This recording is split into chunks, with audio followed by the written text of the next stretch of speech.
This happened a few months ago. I've been driving for Lyft for a few years now, and I usually stick to late night shifts. The roads are quieter and the tips are better, but there is a trade-off. Every once in a while, you get a story that sticks with you, and not in a good way. I'd always thought of myself as careful. I've dealt with my fair share of odd passengers, but nothing, and I mean nothing, even came close to being as strange as what I'm about to tell you. I didn't have a dash cam at the time, and that night was the main reason I installed one. It started off normal enough, just me and the odd sounds my car would occasionally make. I've got this beat-up 2005 Volvo, but it's reliable as hell. The streets were quite literally deserted, which, like I said earlier, I preferred. Sometime after 2 p.m., I got a request from a convenience store nearby. Seemed harmless at first, but for some reason, I got this weird feeling in my gut about it.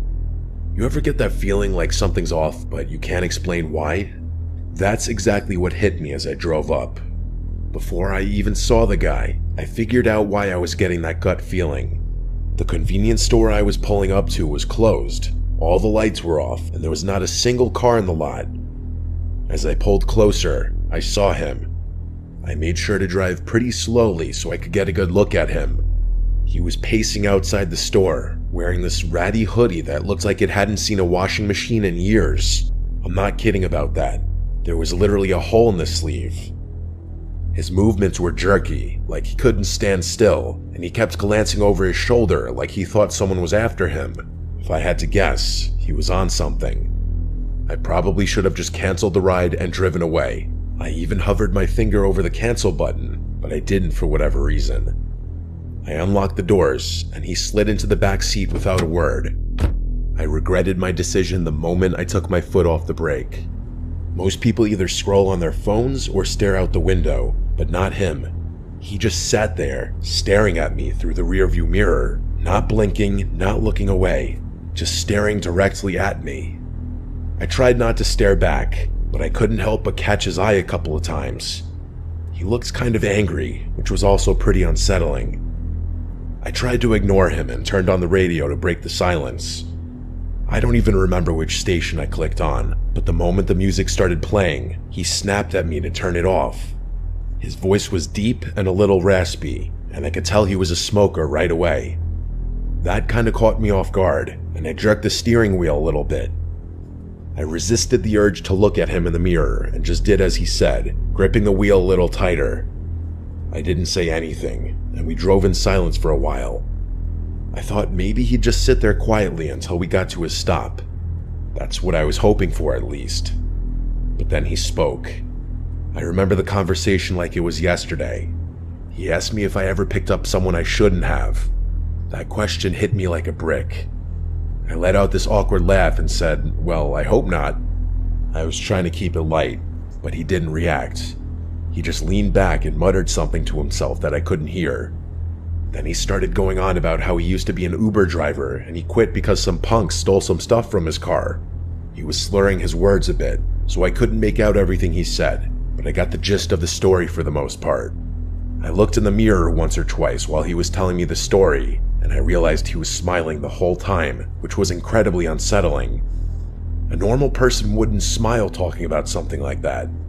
He concluded his story by saying, "It's funny how much trust you put in someone sitting right behind you."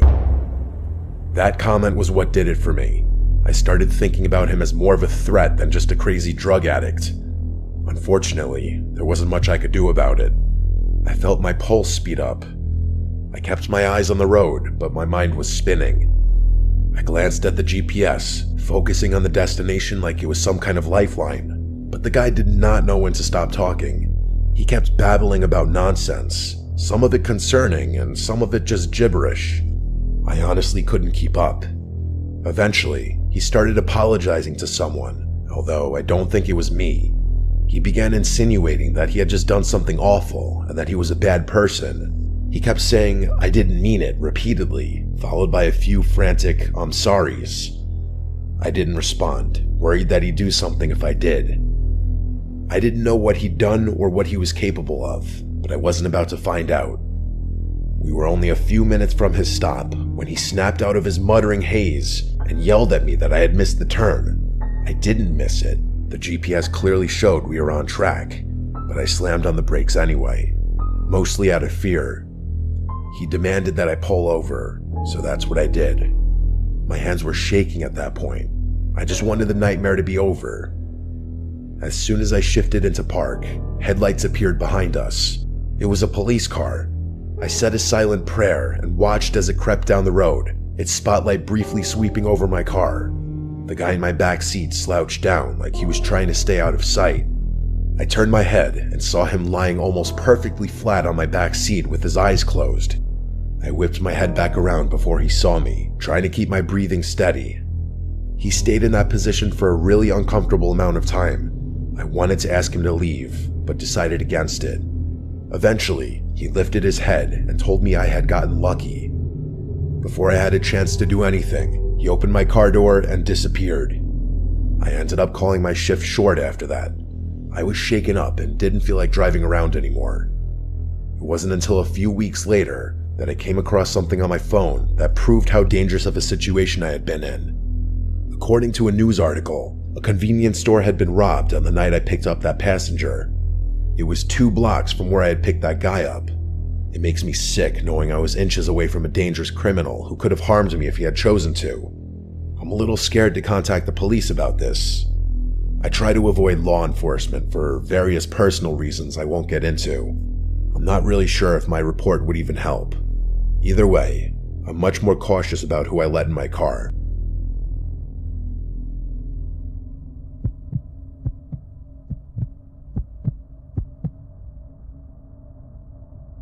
I used to live in the city. The urban lifestyle is honestly what I always envisioned for myself.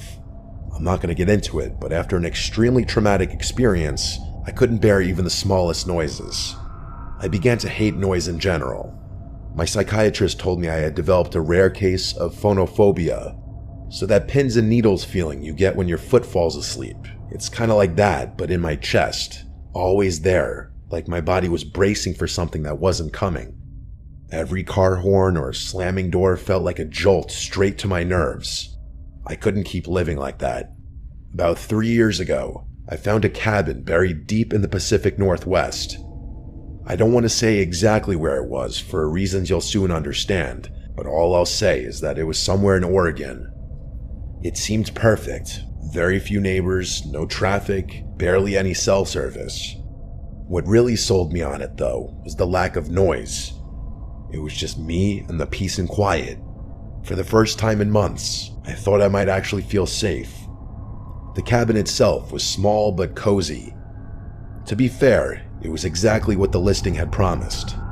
You could tell it had been built to last, with thick wooden beams and a sturdy stone fireplace. It smelled like pine and old books when I first walked in. You know, that kind of earthy scent that's almost comforting. Think like one of those old cabin-style bed and breakfasts. For any of you who have gone skiing before, the nearest neighbor lived about a 10-minute walk down a narrow dirt path. I didn't meet her right away, though. For the first few days, I just soaked in the silence. I'd wake up to the sound of birds instead of sirens, and at night, the only thing I heard was the wind brushing through the trees.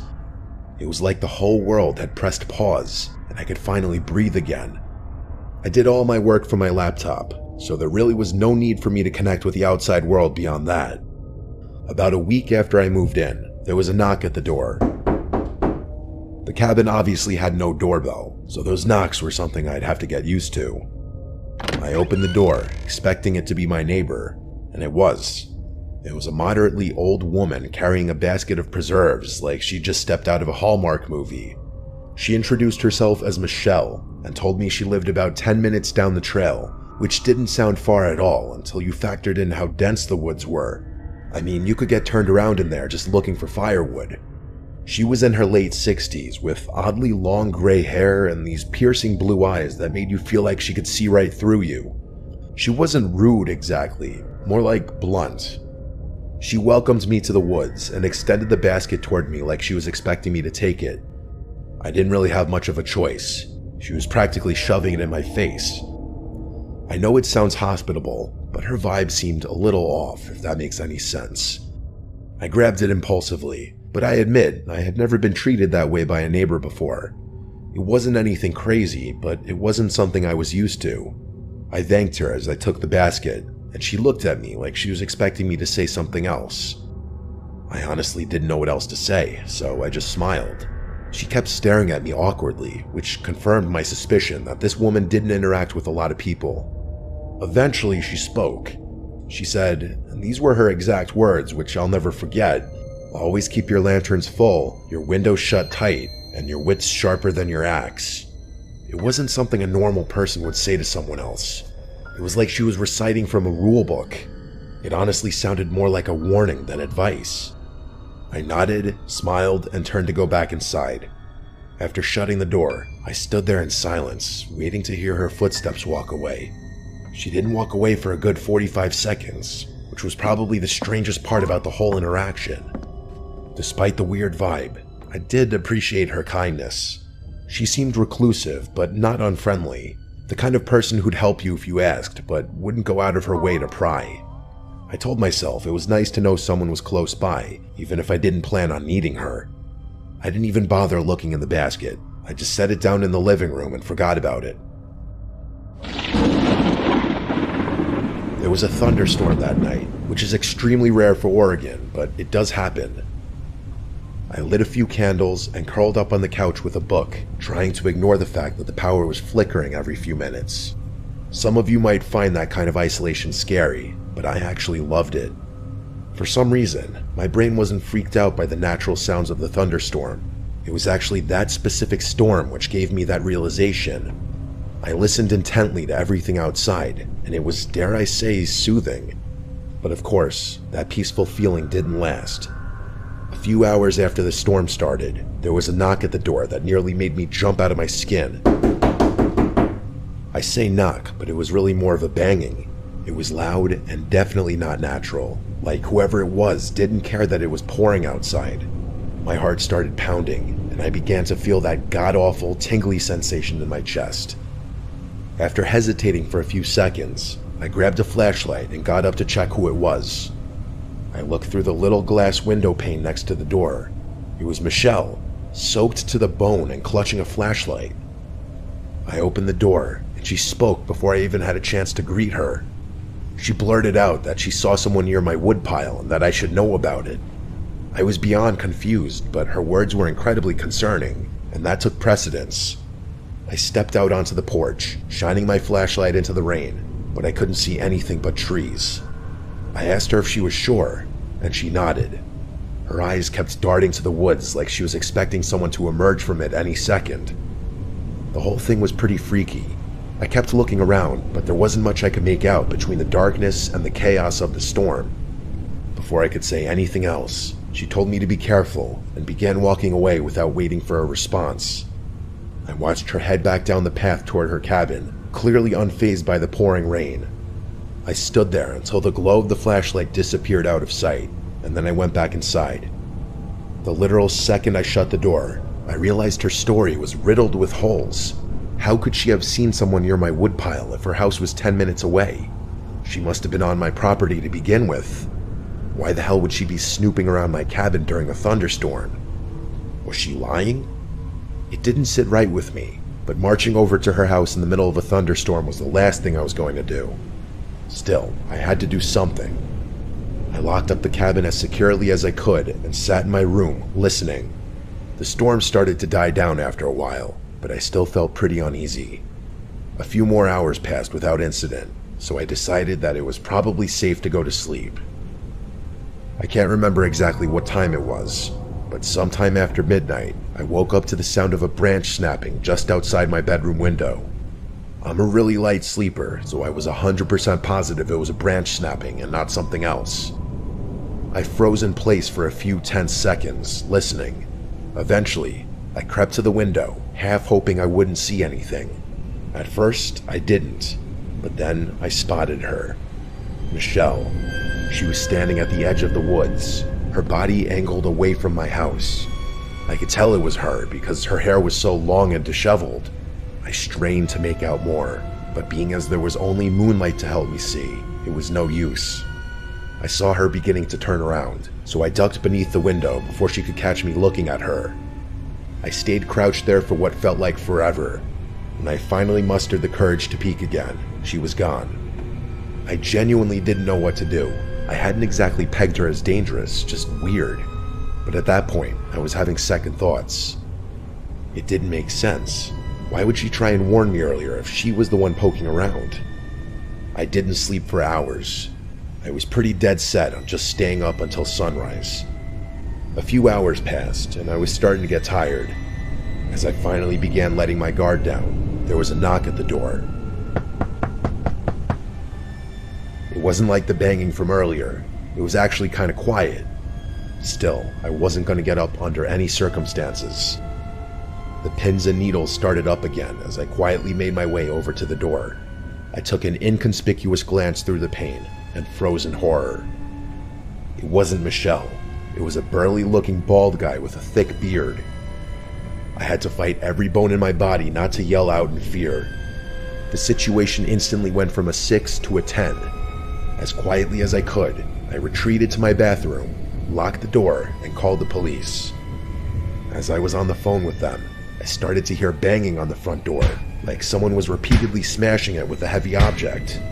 The operator told me help was on the way and instructed me not to hang up. I sat there more terrified than I'd ever been in my entire life.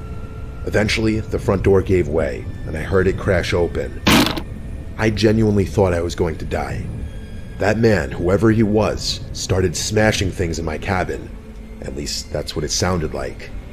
All I could hear was the sound of glass breaking and wood splintering. I didn't dare make a sound. Luckily, that man didn't seem to look for me, because I never heard his footsteps leave the living room.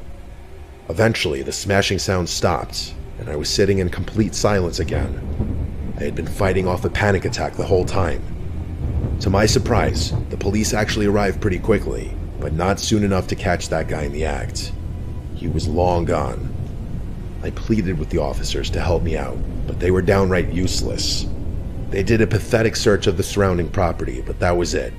They wouldn't even agree to search the woods, saying that it was too dense and they were unlikely to find him there anyway. I begged them to accompany me to Michelle's house at least, which they agreed to. When we got to her property, my jaw literally dropped. The entire cabin was abandoned. The cops confirmed this and said no one had lived there in decades. I told them they had to search it for squatters, but they told me there was no reason for them to do that. They tried to tell me that there was no clear signs of habitation, so it would be a waste of time. I damn near lost my mind when I heard them say that. I tried to argue, but they more or less told me that living in the woods was a risk I was taking and was not their problem. They left after that, which infuriated me. I obviously moved out of that cabin, but not before spending one more night there.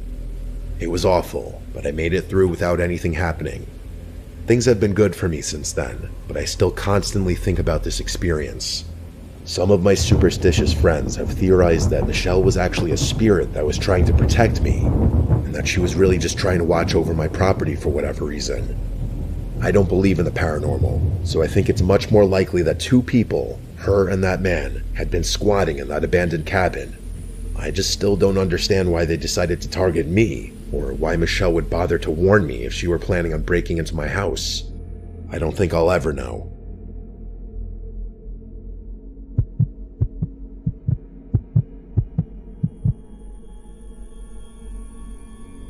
My name is Luke.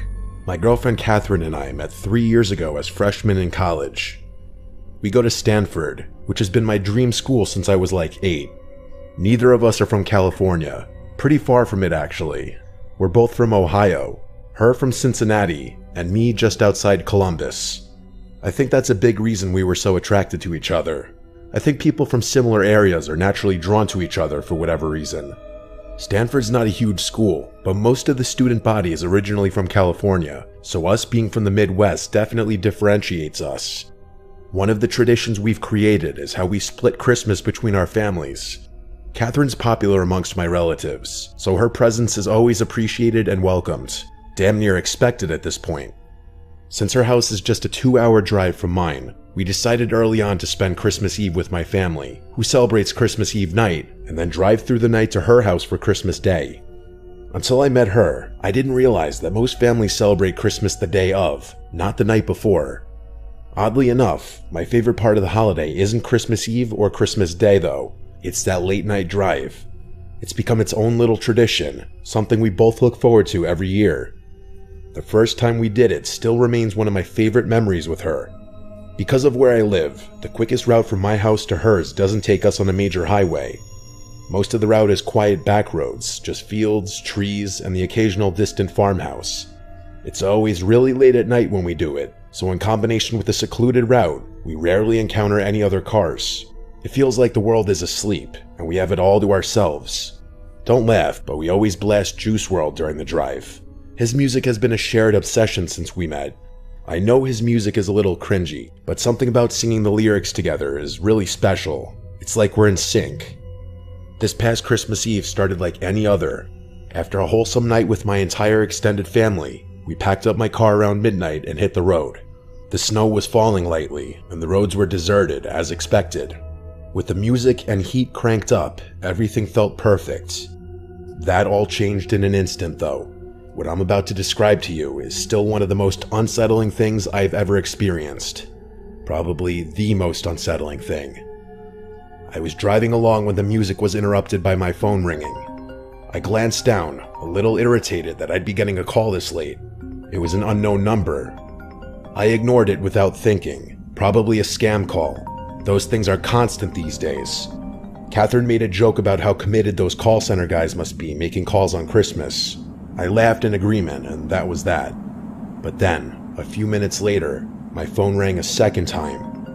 I again looked down and saw that it was another unknown number, probably the same one as before.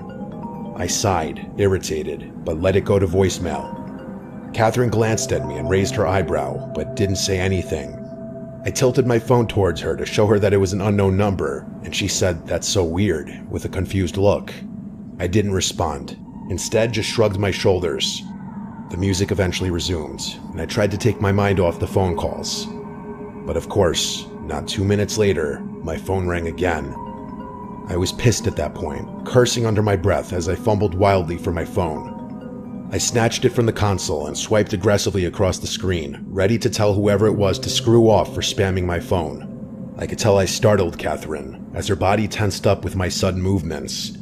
In hindsight, I probably overreacted, but I was sick of being harassed. I basically barked hello into the phone with as sharp a tone as I could muster. I expected the scam script to begin, but I was instead met with silence. I turned up the volume in my car and immediately picked up on a faint static coming from the other side of the line. I was about to hang up when a man's voice spoke. The voice didn't belong to anyone I knew. "Hello, Luke." I was so caught off guard I nearly swerved off the road. I couldn't speak.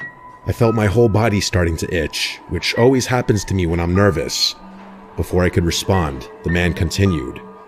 He started reciting personal information, my full name, my address, details about my life that no stranger should know, details that no stranger could know. My mind was racing, trying to make sense of it. I wanted to pull over on the side of the road, but I kept driving like I was in some kind of trance. I considered shouting at him, but decided that anger wasn't the best resource in a situation like this. After he paused for a few tense moments, I finally spoke. I asked him what he wanted in a steady voice, trying to hide the fear I was feeling. The voice paused before delivering the words that made my blood run cold. He said that he wasn't here for me, that he was here for Catherine. Hearing my girlfriend's name was about 100 times more terrifying than hearing my own, and the horrified expression on her face told me that she was just as shocked as I was. I blurted out that I didn't know a Catherine, that he must have the wrong number. The man chuckled before saying, "She's sitting right next to you." That was too much for me. I pulled over on the side of the road. I had no choice. My hands were literally shaking in fear. I was about to say something when Catherine reached into my lap in one fluid movement and hung up the phone. Just like that, I literally screamed in her face, demanding to know why she hung up on a stranger that was making personal threats towards us. She didn't answer, just looked at me with wide, fearful eyes.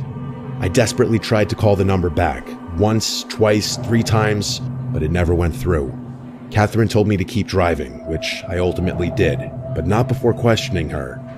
She told me she was scared and that I couldn't blame her for hanging up, which I guess was fair.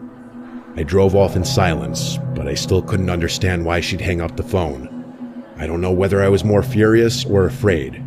Part of me was expecting that number to call back, but after about 10 minutes, I felt like it was increasingly unlikely. At one point, I looked over at Catherine and saw tears in her eyes. She told me she didn't feel safe, which I empathized with. Something in the pit of my stomach gnawed at me, though. Catherine and I had been through enough in our relationship to know that trust didn't always come easily. There had been little things, white lies, half-truths, moments where I caught her being less than honest. I knew I was being paranoid, though. How could she possibly have done anything to do with this? The rest of the drive was silent. I didn't play the music again, and neither of us spoke. My mind was still spinning with a million unanswered questions. Who the hell was that guy? How did he know so much about me? Only my family knew where we were driving that night, and they'd never pull a stunt like this. I was 100% sure of it. I couldn't think of another explanation, though. Even when we finally pulled into Catherine's driveway, I didn't feel much better. It's been almost a month since this happened, and I have yet to get my answers. Neither of our family members were responsible. We asked all of them. Catherine swears she's just as clueless as I am, which leads me to believe the person on the other end of the phone call had sinister intentions.